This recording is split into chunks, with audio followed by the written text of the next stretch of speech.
Hello everyone, it's me Arden Lee. I am back today with another video, and in today's video I want to talk about a new concept that I just sort of started considering from a different angle about what to do when you are not getting your needs met in the moment. What do you do when you want attention, you want approval, you want validation, maybe you want quality time, physical touch, all of those things.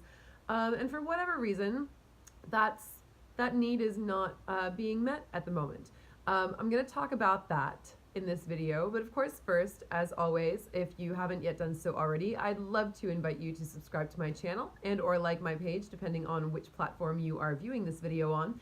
And if you're not yet familiar with me and my work, my name is Arden Lee, and I am the creator of the Repatterning Project, which is an 8-week course where we hack our beliefs. We examine our patterns to see all the things that keep showing up for us throughout our lives, and we get to the root of those, where those started, how they formed, and what can we do to bring more conscious awareness to them so that we can either refine them or throw them out and change them entirely. So if that sounds like something that you want to do in order to optimize your path towards success and abundance, go ahead and look in the description box where I have a link to a free PDF guide about the Repatterning Project so you can learn more about what it is that we do.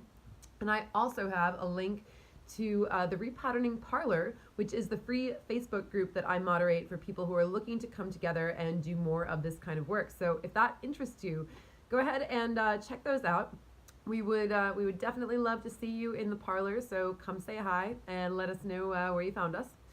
All right, and so without further ado, let's talk a little bit more about what to do when there's something that you want from someone or something that you want in general, and you're not getting it. And so I want to give credit where credit is due. I was watching a live stream the other night by a woman named Yana Faye, and I don't know her in real life. We're just Facebook friends, but I enjoy her posts, and she and her partner are intimacy coaches at their website is velasouls.com, VELA souls.com. Yeah, I was watching one of her live streams, and she phrased something that really landed for me in a very positive way. And she said, she was going live and she was like in bed, she was all cuddled up. She was like, my partner isn't giving me attention right now. He's busy, and so I'm going to come on and do this live stream. And she said, I was really hoping that he would hug me and cuddle me tonight, but he has other things that he needs to do. So for right now, I'm kind of just addressing that, and I'm just going to, I'm going to cuddle myself. I'm all cuddled up in bed, and I've got my blankets, I've got my pillows, I'm feeling all warm and cozy. And she says, there's so many complex and complicated ways that we can try to, get our needs met or kind of harp over why our needs aren't being met, or, try to figure it out or whatever. She says at the end of the day, whatever the thing is that you're looking for, just give it to yourself. Just in that moment, give it to yourself. So she's like, I'm cuddled up in bed, I've got my pillows and my blankets, and I'm all cozy, and I'm hugging myself. I'm literally just giving myself the thing that I wanted from my partner that he's not currently available to give me. And the thing that she said that was so profound to me is, I'm watching this video, and of course, like, there's always that sort of internal thing in my head going on whenever I watch someone give a video. Usually whenever I'm watching a coach give a video, especially a coach that I haven't watched before, whose work I'm not really familiar with yet, and this was my first time watching her on her live stream, and she was saying, first I'm like, do I agree with this person, or do I think this is bullshit or whatever? And as she's talking, I'm like, yeah, I agree. I'm feeling the vibe of what she's putting down. And I also, the second thing I listen for, just whenever I'm it's probably a very egoic thing to do, but it's like, first I listen for, like, do I think this is accurate or not? And the second thing that I listen for is this already something that I know, or is this something that I don't know yet? Is this something that is affirming what I already know, or is this showing me something that I haven't thought of yet? And the first thing she says is, the reason that this is such a better strategy, just to meet my own needs, just to give myself what I want in this moment, the reason this is a better strategy is because, other things that we do, are like, I could make a complaint. I could say, oh, my partner's not hugging me right now. I'm gonna, cajole him or whine about it, or I'm gonna be like, oh, why aren't you doing this for me? Why don't you love me? Or like, what's going on, or whatever. And so I'm listening, and I'm like, yeah, I definitely don't do that. No, I'm on the same page with you. And then the second thing she says is, or I could be sitting here with myself and being like, well, why do I feel this need to be hugged? And where is this unmet need coming from? And maybe it comes from, like when I was 5 and my brother said this and this, and I'm listening to her and I'm like, I totally do that. I'm like, I go straight into analysis mode when I'm dealing with an unmet need. And granted, the analysis that I typically do is based around like, how do I fix this? If there's something that is in my life right now that is not congruent with the way that I want it to be, how do I develop a solution for that, essentially?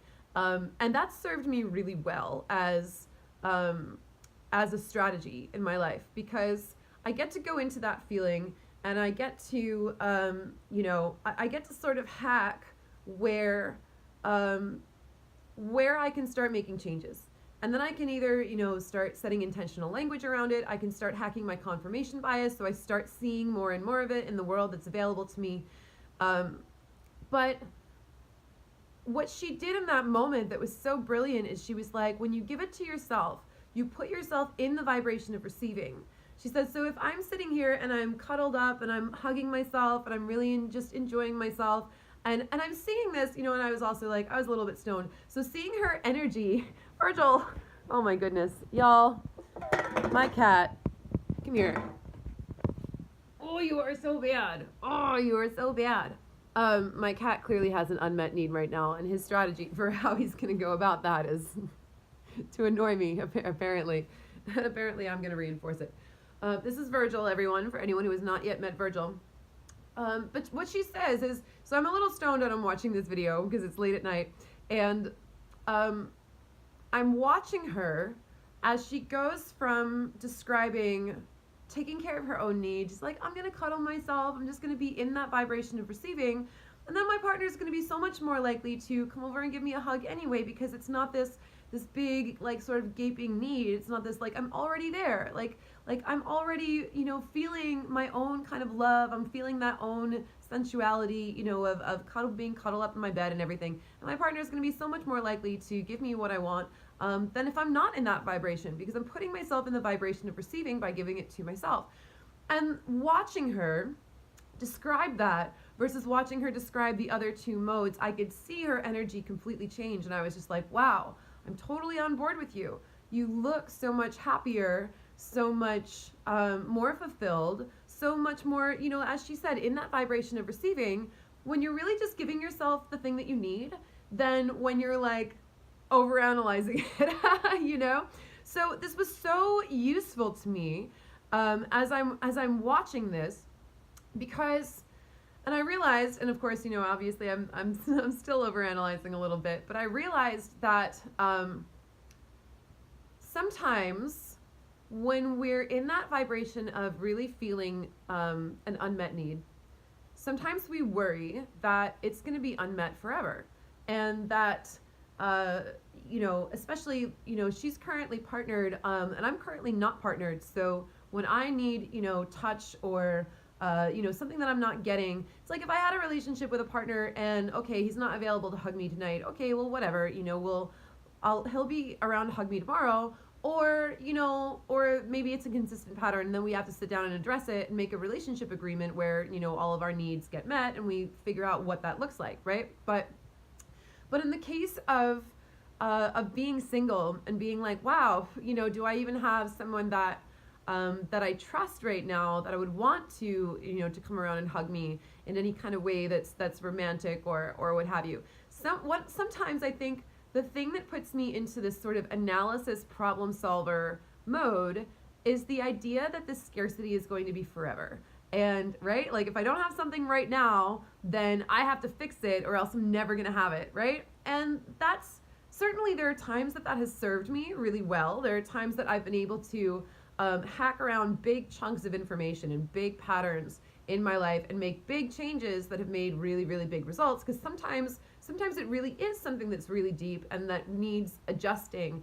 And that adjustment can be very quick, but it can be very big too. It can be a really big energy, a really big thought pattern. And when I really get into it, it can be a big fix that can really, that, like I said, has really served me. So I'm not like obviously I'm not throwing out being overly analytical. But what I realized was so brilliant about her approach that I really liked and I wanted to share and pass on with you guys is that she's in this paradigm of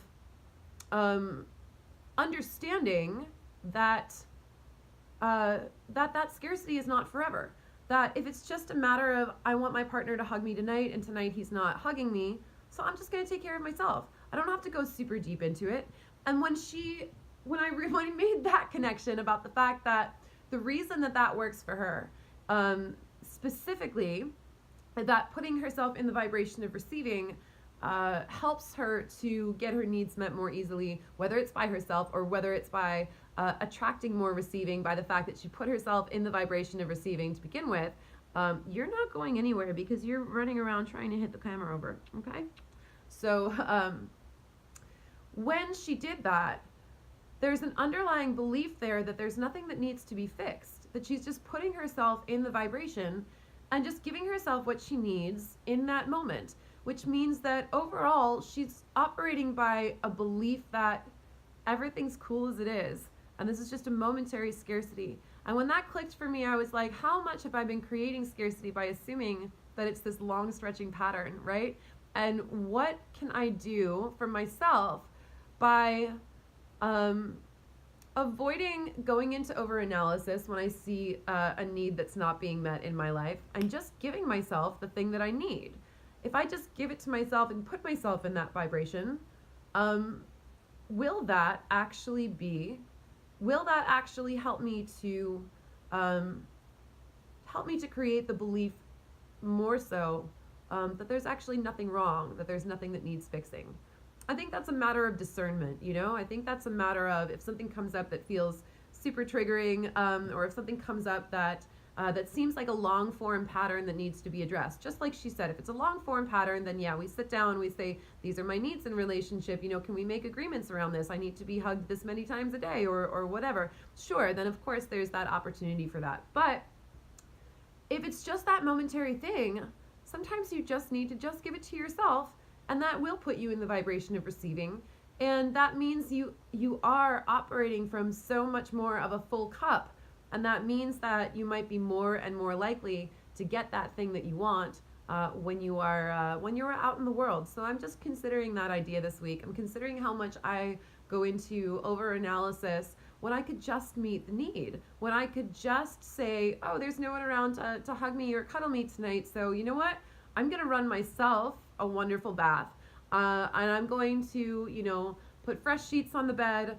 And I've got like a million pillows on my bed. I'm going to cuddle Virgil as long as he's behaving himself, right? And, and I'm gonna curl up under my really soft weighted blanket, my comforter that I love so much, and give myself all those things. It's nice that I've kind of given myself a really comfy bed to begin with. So that certainly helps. That was me sort of preemptively taking care of my needs, I'm sure. Yeah, that's something I've been thinking about, this idea that not everything that's an unmet need needs me to go in and hack and assume that something is wrong with the situation. Sometimes I can just meet that need for myself, and then I'm more creating the belief that there's actually nothing wrong, that this scarcity is not long-term, that it's just a short-term scarcity. It's just there's no one here right now. So I'm just going to meet the need for myself, and someone will be around the corner whenever that time comes. So yeah, I understand that I arrived at that by hacking through it, by overanalyzing it, like I generally do. But that's why this is that's why this is my particular field of genius. But I realize the irony of saying I overanalyze this reason why maybe I don't always need to overanalyze things. But I wanted to share that. I wanted to share that with you. Sometimes it's not, Virgil. Sometimes it's not a huge big deal. It's not a whole pattern. Oh, you're getting mad now. Do you need to go? All right. but don't knock the camera over, okay? So sometimes keeping ourselves, it's like keeping ourselves forever in healing makes an assumption that there's something that needs to be healed, right? Healing is a great thing to do, but sometimes keeping ourselves in it overly long means that we're still assuming that there's more brokenness. And in the same way, staying in over-analysis might be a way of saying unconsciously to myself that there's a long-form problem that needs to be fixed, when really I could just give myself the thing that I need in the moment and just be like, oh, yeah, when it's right, that will come along and I'll be perfectly capable of meeting that need. So thinking about that, practicing that, wanted to pass along that tidbit to you guys. Again, that woman's name was Yana Faye of Vila Souls. And yeah, and in the meantime, I hope everyone found this helpful. I would love to see you in the repatterning parlor. So go ahead and check the description box, click through the link, and come join us on Facebook. We would love to welcome you there. All right, thanks guys. See you next time.